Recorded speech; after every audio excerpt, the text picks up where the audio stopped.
आगे बढ़ते हैं, आपको आगाह करेंगे एहतसाब अदालत इस्लामाबाद के हवाले से, जहां पर जाली अकाउंट केस कोरोना वायरस के बायस समाअत बगैर कार्रवाई के मुलतवी कर दी गई है। वकील सफाई लतीफ़ खोसा एहतसाब अदालत पहुंचे। जाली अकाउंट से मुतल्लिक तमाम केसेस 27 अप्रैल तक मुलतवी कर दिए गए।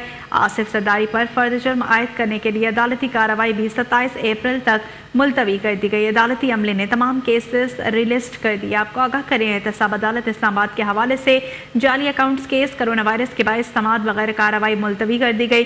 वकील सफाई लतीफ़ खोसा एहतसाब अदालत पहुंचे। जाली अकाउंट से मुतल्लिक तमाम केसेस 27 अप्रैल तक मुलतवी कर दिए गए। आसिफ अली सरदारी पर फर्द जुर्म आयद करने की अदालती कार्रवाई 27 अप्रैल तक मुलतवी कर दी गई। अदालती अमले ने तमाम केसेस रिलिस्ट कर दिए। ज़मीर हुसैन ज़मीर हमारे साथ मौजूद हैं, तफसीलात इनसे जान लेते हैं। जी ज़मीर, बताइएगा, कोरोना वायरस के बायस जाली अकाउंट केस की समाअत बगैर कार्रवाई मुलतवी हो गई है, क्या तफसीलात?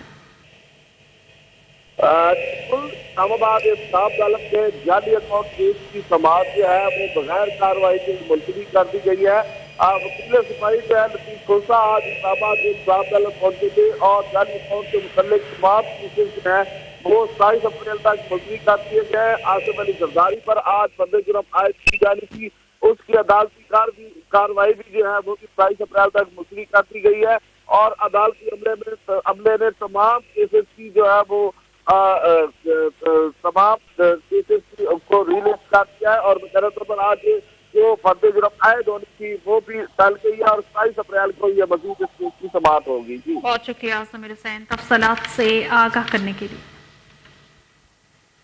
आपको आगाह करें, जाली अकाउंट केस कोरोना वायरस के बायस समाअत बगैर कार्रवाई के मुलतवी कर दी गई है। अहम खबर आपको यहाँ पर दे रहे हैं, केस के आइंदा समाअत 27 अप्रैल को की जाएगी। वकील सफाई लतीफ़ खोसा एहतसाब अदालत पहुंचे। जाली अकाउंट से मुतल्लिक तमाम केसेस 27 अप्रैल तक मुलतवी कर दिए गए। आसिफ अली जरदारी पर फर्द जुर्म आयद करने की अदालती कार्रवाई 27 अप्रैल तक मुलतवी।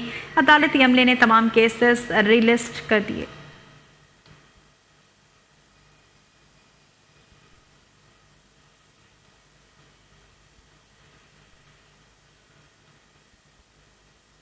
एक और